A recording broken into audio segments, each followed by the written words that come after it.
último capítulo do livro O Alienista. Que viagem literária fizemos, hein? Aguarde, nós teremos mais novidades acerca deste livro. Capítulo 13, Plus Ultra.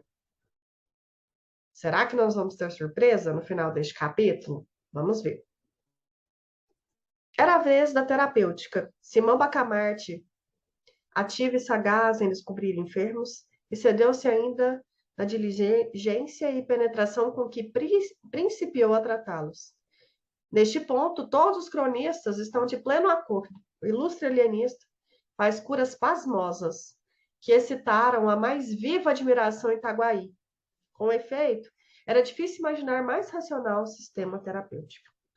Estando todos os loucos divididos por classes, segundo a perfeição moral, que em cada um deles excedia as outras, Simão Bacamarte cuidou em atacar de frente a qualidade predominante. Suponhamos o modesto. Ele aplicava a medicação que pudesse incutir-lhe o sentimento oposto. E não ia logo às doses máximas, graduava-as, conforme o estado, a idade, o temperamento, a posição social do enfermo. Às vezes bastava uma casaca, uma fita, uma cabeleira, uma bengala, para restituir a razão ao alienado. Em outros casos, a moléstia era mais rebelde. Recorria então aos anéis de brilhantes, às distinções honoríficas, etc. Houve um doente poeta que resistiu a tudo. Simão Bacamarte começava a despertar da cura, desesperar da cura, quando teve a ideia de mandar correr a matraca para o fim de um apregoador como um rival de garção e de píndaro.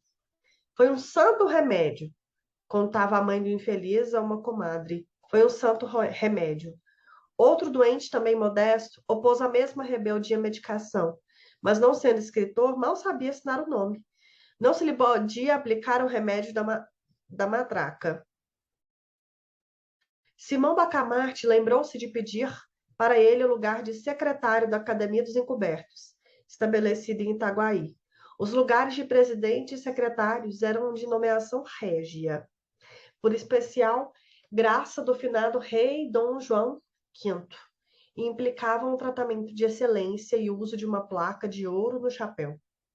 O governo de Lisboa recusou o diploma, mas representando o alienista, que não o pedia como prêmio honorífico ou distinção legítima, e somente como meio terapêutico para um caso difícil, o governo cedeu excepcionalmente à súplica, e ainda assim não faz sem extraordinário esforço do ministro da Marinha e ultramar, que vinha a ser primo do alienado. Foi outro santo remédio. Realmente, é admirável, dizia-se nas ruas, ao ver a expressão sadia e enfunada dos dois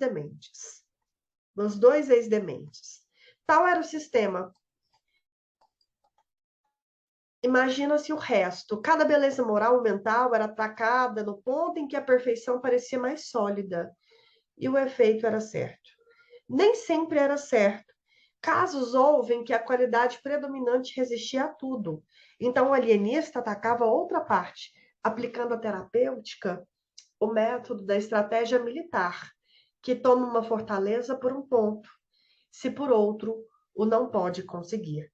No fim de 5 meses e meio, estava vazia a Casa Verde, todos curados. O vereador Galvão, tão cruelmente afligido de moderação e equidade, teve a felicidade de perder um tio. Digo felicidade porque o tio o deixou um testamento ambíguo e ele obteve uma boa interpretação, corrompendo juízes e embaçando os outros herdeiros. A sinceridade do alienista manifestou-se nesse lance. Confessou ingenuamente que não teve parte na cura. Foi a simples vix medicatriz da natureza. Não aconteceu o mesmo com o padre Lopes. Sabendo o alienista que ele ignorava perfeitamente o hebraico e o grego, incumbiu de fazer uma análise crítica da versão dos 70. O padre aceitou a incumbência e em boa hora o fez. Ao cabo de 2 meses possuía um livro e a liberdade. Quanto à senhora do Boticário, não ficou muito tempo na célula que lhe coube, e onde, aliás, lhe não faltaram carinhos. Por que é que o Crispim não vem visitar-me? Dizia ela todos os dias. Respondiam-lhe ora uma coisa, ora outra. Afinal, disseram-lhe a verdade inteira. A digna matrona não pôde conter a indignação e a vergonha.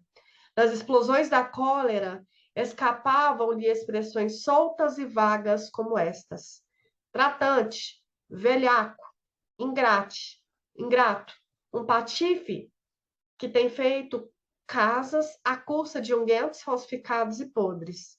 Ah, tratante!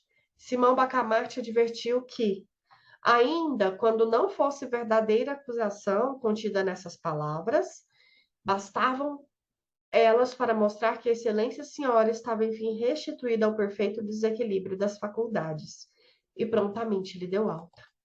Agora, se imaginas que o alienista ficou radiante ao ver sair o último hóspede da Casa Verde? Mostrais com isso que ainda não conheceis o nosso homem. Plus ultra era sua divisa. Não lhe bastava ter descoberto a teoria verdadeira da loucura. Não contentava ter estabelecido em Itaguaí o reinado da razão. Plus ultra não ficou alegre, ficou preocupado, cogitativo.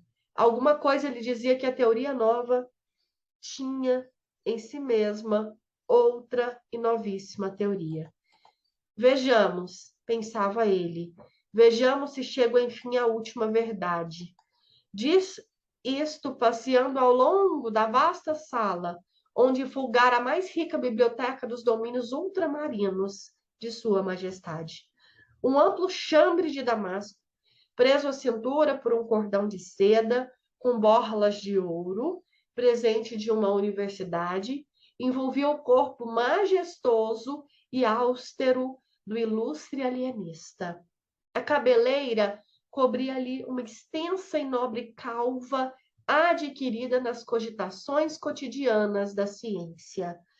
Os pés não delgados e femininos, não graúdos e mariolas, mas proporcionados ao vulto, eram resguardados por um par de sapatos, cujas fivelas não passavam de simples e modesto latão. Vede a diferença. Só lhe nota luxo naquilo que era de origem científica. O que propriamente vinha dele trazia a cor da moderação e da singeleza, virtudes tão ajustadas à pessoa de um sábio.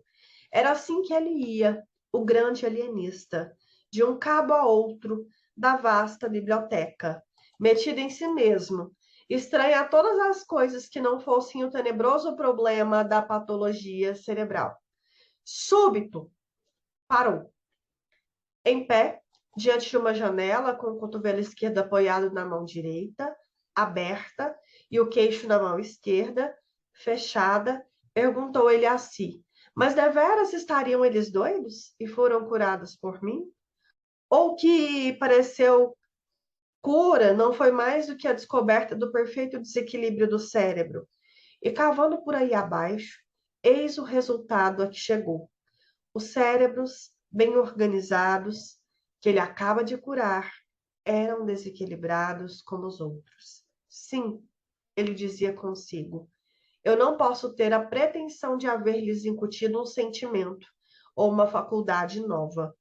Uma e outra coisa existiam no estado latente, mas existiam. Chegado a esta conclusão, o ilustre alienista teve duas sensações contrárias, uma de gozo, outra de abatimento. A de gozo foi por ver que, ao cabo de longas e pacientes investigações, constantes trabalhos, luta ingente com o povo, podia afirmar esta verdade. Não havia loucos em Itaguaí. Itaguaí não possuía um só mentecapto.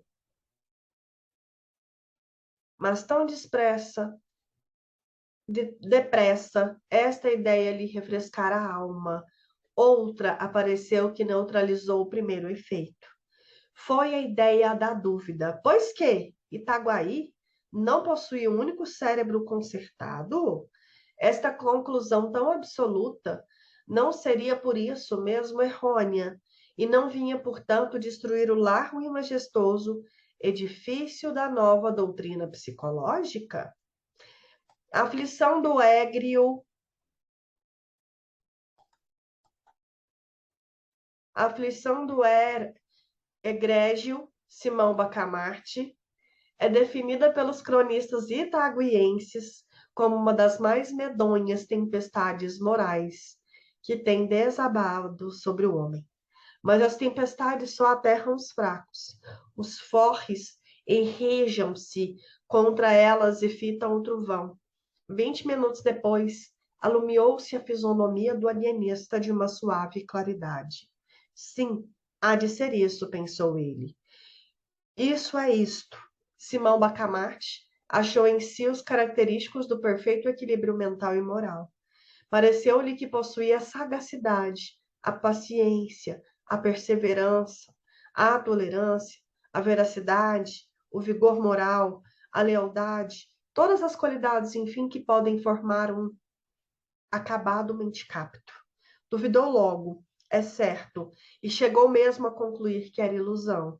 Mas, sendo um homem prudente, resolveu convocar um conselho de amigos, a que ninguém interrogou com franqueza. A opinião foi afirmativa. Nenhum defeito? Nenhum, disse em coro a assembleia. Nenhum vício? Nada. Tudo perfeito? Tudo. Não, impossível, bradou o alienista. Digo que não sinto em mim essa superioridade que acabo de ver definir com tanta magnificência. A simpatia é que vos falar. Estudo-me e nada acho que justifique os excessos da vossa bondade. A Assembleia insistiu. O alienista resistiu. Finalmente, o padre Lopes explicou tudo com este conceito digno de um observador. Sabe a razão por que não vê as suas elevadas qualidades, que, aliás, todos nós admiramos? É porque tem ainda uma qualidade que realça as outras, a modéstia. Era decisivo. Simão Bacamarte curvou a cabeça, juntamente alegre e triste, e ainda mais alegre do que triste. Ato contínuo, recolheu-se à Casa Verde.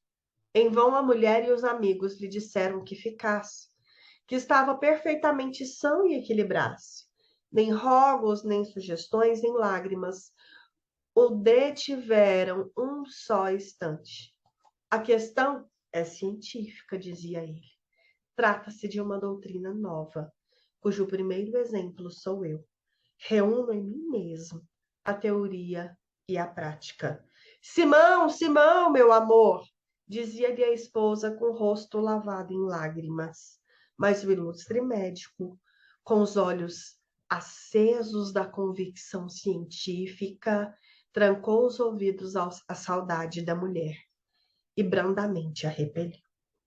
Fechada a porta da Casa Verde, entregou-se ao estudo e à cura de si mesmo. Dizem os cronistas que ele morreu dali, há 17 meses, no mesmo estado em que entrou, sem ter podido alcançar nada. Alguns chegam ao ponto de conjecturar que nunca houve outro louco além dele em Itaguaí. Mas esta opinião fundada em um boato que ocorreu desde que o alienista expirou não tem outra prova senão o boato. E boato duvidoso, pois é atribuído ao padre Lopes, que com tanto fogo realçara as qualidades do grande homem.